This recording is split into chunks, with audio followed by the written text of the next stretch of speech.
Ini pernah direncanakan oleh suami istri di masa lalu, dituliskan di dalam kitab yang sangat populer. Persoalannya, begitu ibunya mengandung, istrinya mengandung, lahir anaknya usia 2 tahun. Maaf, mereka punya rencana, anak ini insya Allah kita akan didik jadi lebih baik, keluarga kita lebih baik, anak ini akan jadi ulama. Qadarullah usia 2 tahun ayahnya meninggal. Ini kisah nyata. Ibunya ingat, saya tetap pertahankan untuk berubah jadi lebih baik, walaupun ayah tidak ada, saya single parent, saya rawat anak ini sebaik-baik. Usia 4 tahun anak ini, maaf ya, terkena penyakit buta permanen. Hijrah tidak akan sepi dengan ujian. Suami meninggal, single parent, anaknya kemudian buta permanen. Apa yang dilakukan oleh ibunya? Ibunya tetap berpedoman, Allah pasti akan berikan yang terbaik. Anak ini kemudian terus didoakan, bangkit di malam hari, perbanyak kemudian tingkatkan ibadah. Ingat ya rumus ini, orang tua yang rajin ibadah maka boleh jadi kebaikannya akan diturunkan pada anaknya.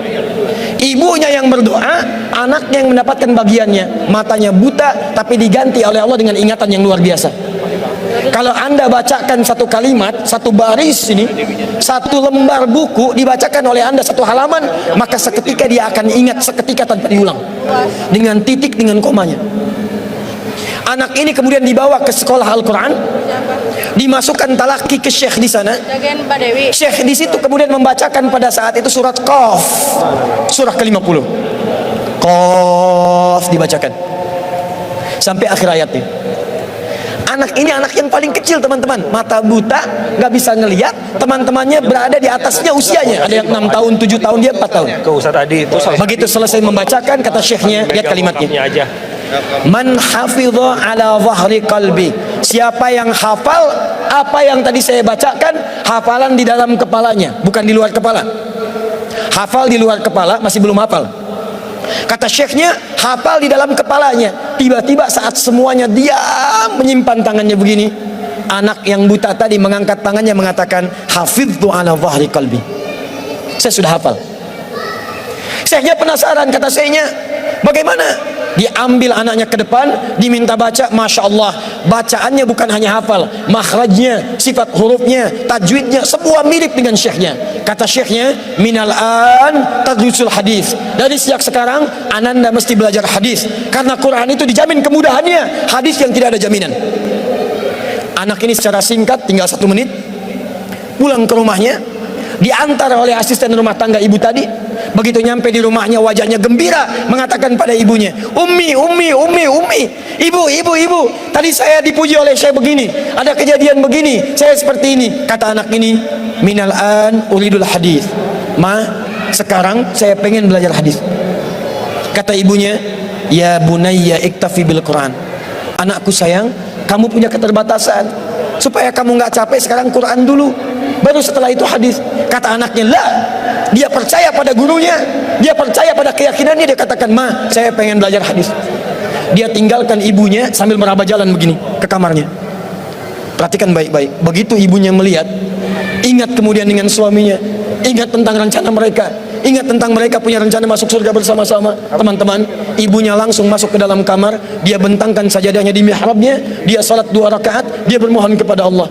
Saat sujud itulah dia tumpahkan segala keinginannya. Perhatikan kalimatnya. Rahasianya ada di Quran surah ke-17 ayat 110 sampai dengan 111, paling kanan sebelah atas. Ya Allah yal basir, yalladzi ala kulli syai'in qadir, a'id basiratabni. Saya mau akhiri. Ketika tumpah air matanya, dia katakan, ya Allah yang maha melihat, mohon kembalikan penglihatan anak saya. Yal basir, yalladzi ala kulli syai'in qadir, a'id basiratabni. Begitu mengatakan kalimat itu, capek ketiduran. Kemudian pada saat itulah anaknya sedang mengulang surat Qaf di kamarnya.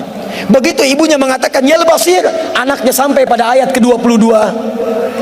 Laqad kunta fi ghaflatin min hadza fakashafna 'anka ghita'aka wa basaruka al-yawma hadid. Ibunya menyebut yal basir, anaknya sampai di ayat wa basaruka al-yawma hadid. Dulu pandanganmu tertutup, sekarang kami akan buka, kamu akan melihat setelah ini dengan setajam-tajamnya. Ayat ini sebetulnya kemuliaan akhirat, tapi diturunkan mendapatkan kemuliaan dunia.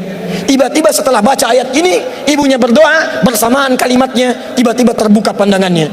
anak ini bisa melihat kembali. Saking kagetnya dia lompat, dia kejar ibunya. Ummi laqad ra'ait.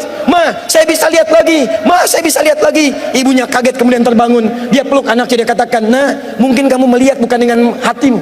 Kamu melihat bukan dengan matamu. Rubbama ra'aita biqalbik laisa bi'ainik." Mungkin bukan matamu tapi hatimu. Waktu habis. Kisah belum selesai. Tinggal 1 menit. Boleh 1 menit? Lihat sini. Kata anaknya, "Mah, saya melihat dengan mata saya. Ini mama pakai baju ini. Di sekitar kita ada benda-benda ini." Allahu Akbar. Ibunya kemudian yakin anak itu bisa melihat. Dipeluklah anaknya. Keduanya kemudian menangis. Dan ibunya sejak saat itu yakin bahwa anak ini punya kemuliaan besar di masa depan. Maka disekolahkanlah kemudian tempat-tempat terbaik. Belajar hadis terbaik. Diingat segalanya. Cepat luar biasa. Anak ini kemudian dikenal dengan luar biasa di masa depan. Nama anak ini adalah Muhammad. Bapaknya yang meninggal namanya Ismail. Kakeknya namanya Ibrahim. Kakek buyutnya Al-Mughirah, eyang buyutnya Al-Bardizbah. Tinggal di kecamatan Ju'fah, di Kabupaten Bukhara, Provinsi Khorasan, negara Uzbekistan sekarang. Kelak di kemudian hari, dia dikenal dengan nama daerahnya Bukhara, dengan Al-Bukhari. Itulah kisah Imam Al-Bukhari.